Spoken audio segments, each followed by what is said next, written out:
феврале 1936 года жители якутского поселка услышали странный шум, который доносился с замерзшей реки Лена. Выбежав на берег, они не поверили своим глазам. В направлении поселка по льду двигалась колонна какой-то техники, которая тянула за собой огромные тяжелые прицепы с грузом. Люди были удивлены и напуганы, некоторые из них никогда не видели подобных самодвижущихся машин, да и откуда в этом глухом месте, где до ближайшего крупного населенного пункта 300 километров, взялись какие-то гусеничные машины. Из морозного тумана обледеневшая техника начала подниматься на берег. Жители поселка, не скрывая любопытства, стали подходить поближе, пытаясь разглядеть, кто управляет машинами. В то утро был сильный мороз, минус 50 градусов по шкале Цельсия. В таких суровых условиях двигалась колонна, состоящая из тракторов С-60 «Сталинец». Дело в том, что караван судов, который должен был доставить жизненно важный груз для северного региона, оказался заперт во льдах Лены. Теперь этот груз должны были доставить на тракторах. Им предстояло пройти 2000 километров в очень суровых условиях, через таежные районы и горные перевалы. Температура порой опускалась ниже 60 градусов, времени почти не оставалось.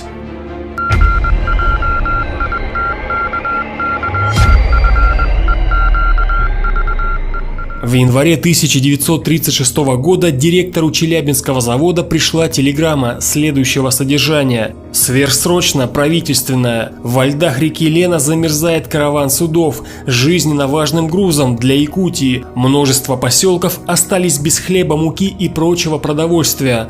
Нужно срочно спасти ценный груз. Севморпуть начинает организационные работы по вывозу груза тракторами «Сталинец». Мы нуждаемся в технической помощи. Предстоит пройти путь в 2000 километров в очень суровых условиях. Молнируйте решения. На заводе экстренно провели собрание, обсудив все детали маршрута. Добровольцам в тяжелых условиях предстояло впервые проложить тракторный путь в Якутии.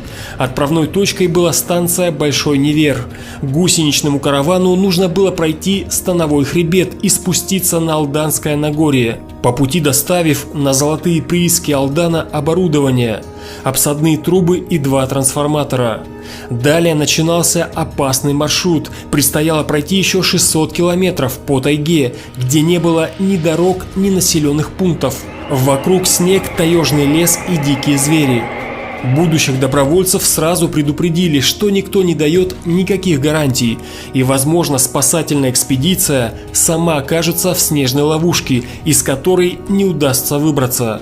В партком поступило более 200 заявлений от добровольцев, из которых выбрали самых молодых и физически развитых, среди которых был начальник группы качества Василий Козлов и 2 опытных механика Иван Складчиков и Иван Дудко. Участников экспедиции снаряжали как на полярную станцию. Сначала надевалось шелковое белье, потом шерстяное, затем ватные брюки и куртки, и уже потом оленя даха. У многих возникали сомнения, что тракторы смогут выдержать этот поход. В феврале средняя температура в районе Верхоянска составляла минус 50 градусов, но бывало, что столбик термометра опускался и до 70 градусов. Некоторые специалисты тракторного завода заявили, что подобная температура станет критической для техники, не выдержат радиаторы, да и попросту перемерзнут все узлы и агрегаты.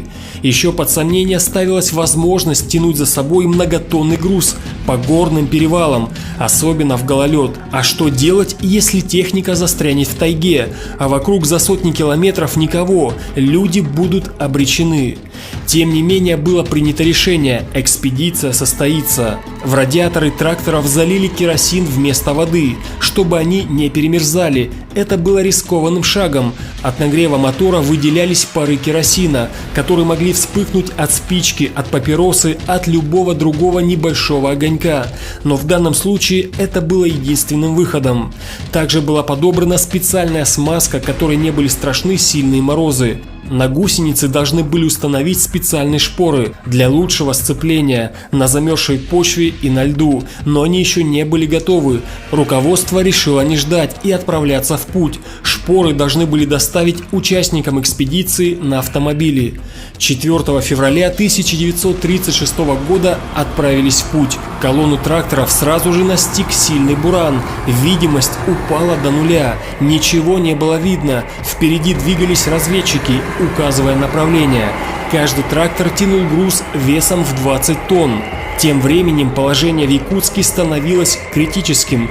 Продукты питания продавались по сокращенной норме. На электростанции заканчивалось горючее. Это означало, что в ближайшее время город погрузится во тьму. Путь на Алдан выдался сложным, впереди были крутые подъемы и спуски, резко пересеченная местность. Впереди располагался становой хребет. Несмотря на небольшой подъем, груженные тракторы с трудом продвигались вперед, затем и вовсе начали буксовать. Моторы ревели, но техника стояла на месте. Тогда было принято решение дождаться машину со шпорами и только потом двигаться дальше. Настроение у всех было мрачным. В первые сутки похода продвинулись совсем немного. Нужный груз пришел через несколько часов. Шпоры тут же стали прикручивать к гусеницам на 35-градусном морозе. Когда закончили работу, начали заводить тракторы, но маховики не проворачивались. За время стоянки смазка стала плотной и намертво связала детали. Один из участников экспедиции предложил развести под машинами костры и разогреть смазку. Ему напомнили: в радиаторах керосин, сожгем технику. А мы огонь разведем под коробками перемены передач. В коробках отогреется масло, тепло потянется вверх и отогреет двигатель. Радиаторы выдвинут вперед, он не будет над огнем. После ожесточенных споров решили, что это единственный выход в этой ситуации. Под тракторами вспыхнули облитые керосином ветки. Через какое-то время один за другим начали заводиться двигатели. Экспедиция отправилась в путь. Дорога начала набирать крутизну, но тракторы двигались уверенно. Под монотонный гул техники уставших водителей одолевал сон, но нужно было продвигаться вперед. Периодически делали остановки, чтобы заправить технику. Один из тракторов тянул вагончик, в котором топилась печь, и поочередно готовили пищу и отдыхали участники экспедиции. Во время крутых подъемов приходилось поднимать груз 2, а то и 3 тракторами. Часто усиливался ветер, обжигая лица водителям. Сухой снег сильно бил в глаза и слепил людей. Спускаться с хребта было не только сложно, но и гораздо опасней. Позади 20 тонн груза на скользких полозьях саней, которые при любой ошибке водителя могли стянуть трактор в пропасть. Нервы людей натянуты до предела. Экспедиция добралась до поселка Нагорный, где уставшие люди отдохнули и немного поспали. На следующее утро температура опустилась до минус 50 градусов. Колонна тракторов отправилась в путь.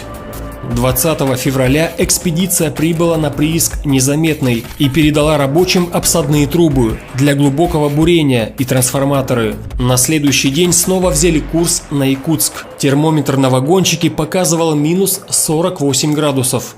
Неожиданно у одного из тракторов в моторе послышался стук. Из-за сильного мороза загустело масло в картере и прекратилась подача масла к подшипникам. Колонне пришлось остановиться. Потребовалось некоторое время, чтобы разжечь костер, а после двигаться дальше.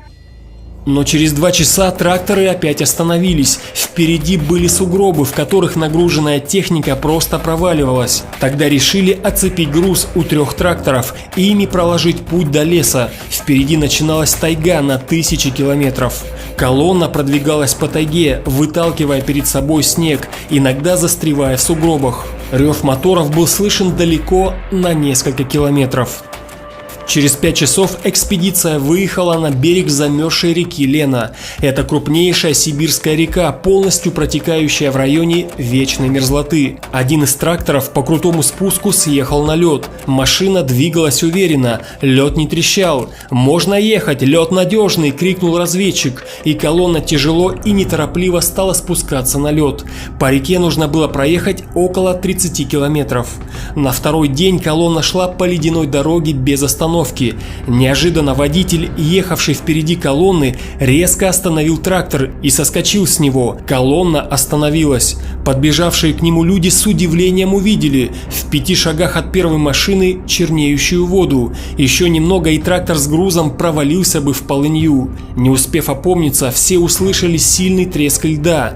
Люди соскочили с машин и бросились прочь, но затем, переборов страх, вернулись и начали в спешке отводить машины от смертельно опасного места. Руководитель экспедиции отдал приказ выходить на берег. До Якутска оставалось 30 километров. Тайга закончилась. Вокруг небольшие холмы, редкий кустарник да слепящий снег. Наконец экспедиция достигла заветной точки маршрута, доставив в замерзающий город 115 тонн груза, среди которого были продукты питания и горючее для электростанции. Тракторы прошли 2000 километров в тяжелейших условиях. При экстремально низких температурах техника находилась в хорошем состоянии и была готова к дальнейшей работе. После снежного похода Челябинский завод стал получать заказы на свою технику с разных уголков Советского Союза, в том числе и с Якутии. Не так давно заброшенный трактор С-60 «Сталинец» обнаружили в Якутии на одном из островов Алекминского района, после чего было принято решение установить монумент легендарному трактору, который когда-то спас замерзающий город.